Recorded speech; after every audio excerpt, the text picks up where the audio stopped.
September 5th, 2022, Balmoral Castle, Scotland, 11:34 p.m. Queen Elizabeth II lay in her bed, struggling to breathe. At 96 years old, she knew her time was running out. The doctors had given her days, perhaps hours.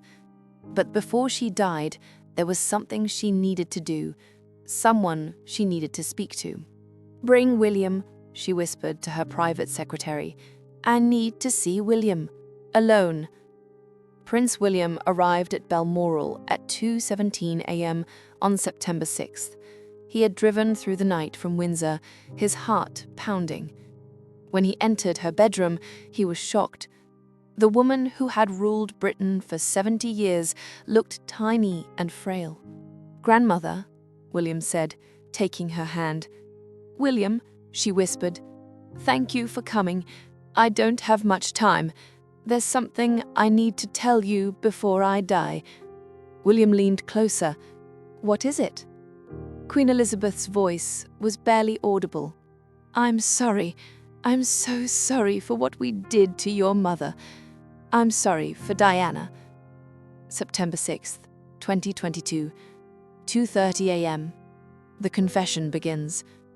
William felt his throat tighten. In all the years since his mother's death, the royal family had never apologized, never admitted fault. "Grandmother, what are you saying?" Elizabeth's hand gripped his tighter. "I'm saying we failed her. I failed her. Your mother came to us for help, and we turned her away. She was drowning, and we watched her drown." Tears streamed down William's face. "Why? Why did you treat her that way?" "Because we were afraid. Afraid of change. Afraid of emotion. Diana was warm where we were cold. She was human where we were institutional. And instead of learning from her, we tried to break her." Elizabeth began coughing. William gave her water. She continued, "I need to tell you everything, William. Everything we did. You deserve to know the truth." 1981. The beginning. It started when Charles proposed. Diana was 19. She had no idea what she was agreeing to, no idea what this life would cost her. William listened as his grandmother described the early days. "We knew Charles didn't love her. We knew he was still in love with Camilla, but we needed an heir, and Diana seemed perfect. Young, beautiful, aristocratic." "You knew?" William asked. "You knew Charles didn't love her, and you let the wedding happen anyway?" "Yes, because I put the monarchy ahead of people. That was my greatest failing." Elizabeth described how Diana struggled with royal life, the rigid protocols, the complete lack of emotional support. "Your mother was bulimic, William, desperately ill. She would force herself to vomit, sometimes 5 times a day. The staff knew, Charles knew, I knew, and we did nothing." "Why not?" "Because mental illness was something we didn't discuss. We thought if we ignored it, it would go away. We were wrong. She was sick. She needed help. And we told her to pull herself together." 1985. Diana asks for help. "In 1985, your mother came to me. You were 3. Harry had just been born. Diana was in crisis." William had never heard this. "She came to my sitting room at Buckingham Palace, so thin, so pale. She said, 'Mum, I need help.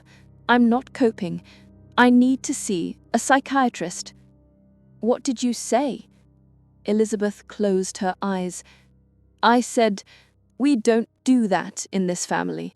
You have 2 beautiful sons. You simply need to try harder.'" William felt sick. She started crying. She said, "I'm not eating. I'm making myself sick. I think about hurting myself." And I said, "Pull yourself together." You're the Princess of Wales. Act like it." Elizabeth's voice cracked. "I sent her away when she begged for help. I've regretted it every day for 37 years. 1992. The phone call. The next time was 1992, the year of the Andrew Morton book. She called me late at night, crying. What did she say? She said, "Ma'am, I'm going to tell my story. I can't live this lie anymore. Charles is with Camilla. The palace is destroying me. If you don't help me, I'm going to tell the truth." And I threatened her. I said if she went public, she would lose her titles, her protection, her position. I used her fear of losing you and Harry to control her. But she did it anyway.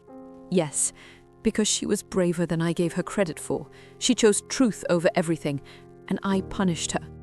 Elizabeth described how the palace waged war against Diana, leaking stories, portraying her as unstable, paranoid. We called her mad. We said she was hysterical. We made the public doubt her.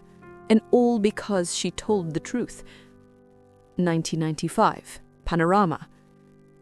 When your mother did the Panorama interview, I was furious. She said there were 3 people in her marriage. She questioned Charles's fitness to be king.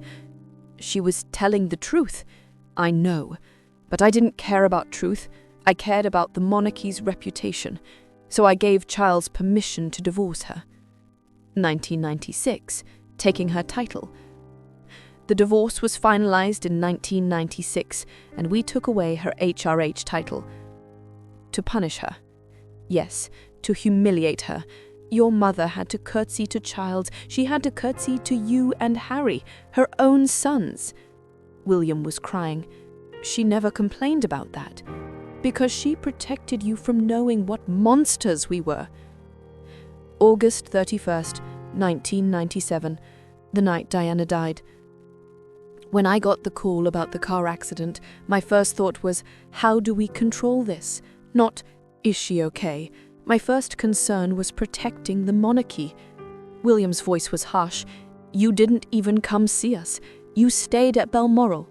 The worst decision of my life. The public was grieving, and the royal family was silent.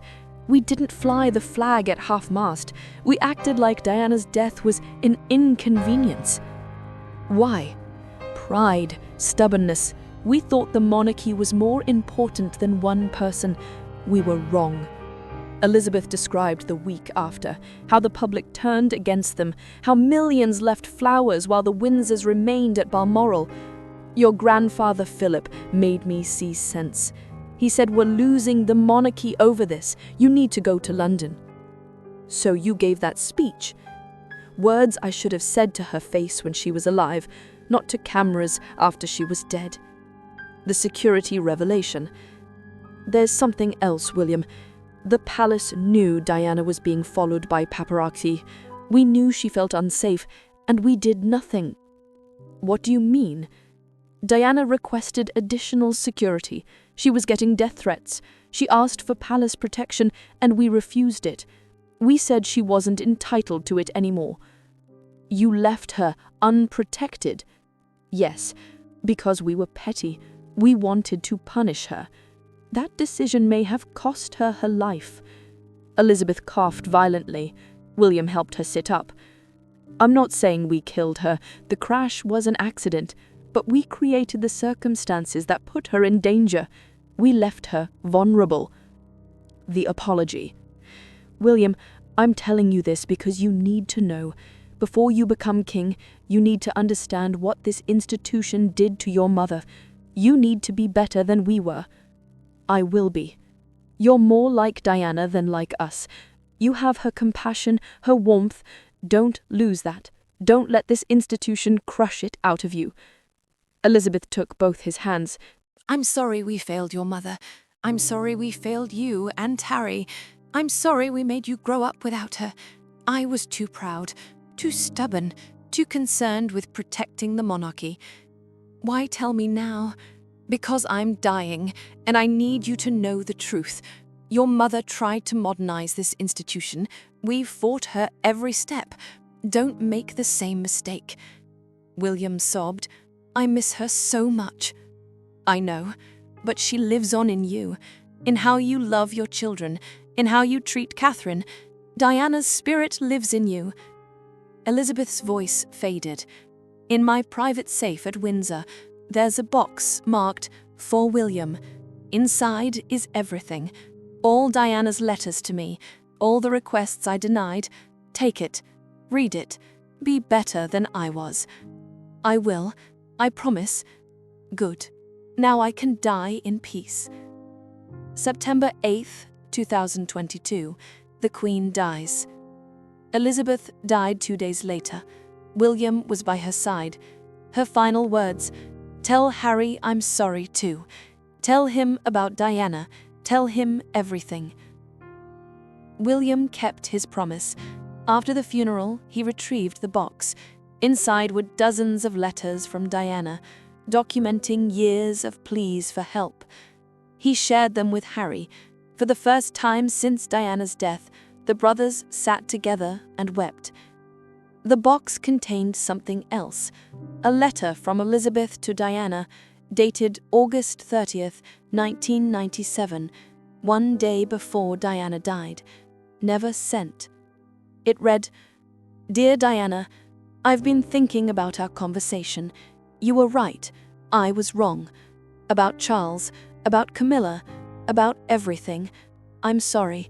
You deserved better. Perhaps we could speak again. I would like to make amends. Elizabeth R." Diana died the next day. She never received the apology. But 25 years later, William finally did, and he understood his grandmother had carried that guilt for a quarter century. Elizabeth's deathbed confession changed William. It made him determined to protect Catherine, to modernize the monarchy, to ensure no one would suffer like his mother. Because Elizabeth's final gift wasn't the crown, it was the truth, and that truth would change the royal family forever. Disclaimer: this video presents a dramatized account based on documented tensions between Princess Diana and the royal family. While Queen Elizabeth II met with family members before her death, specific details of private conversations remain confidential. This narrative is constructed from publicly available information about Diana's struggles, her requests for help, and long-standing royal tensions. Viewer discretion is advised.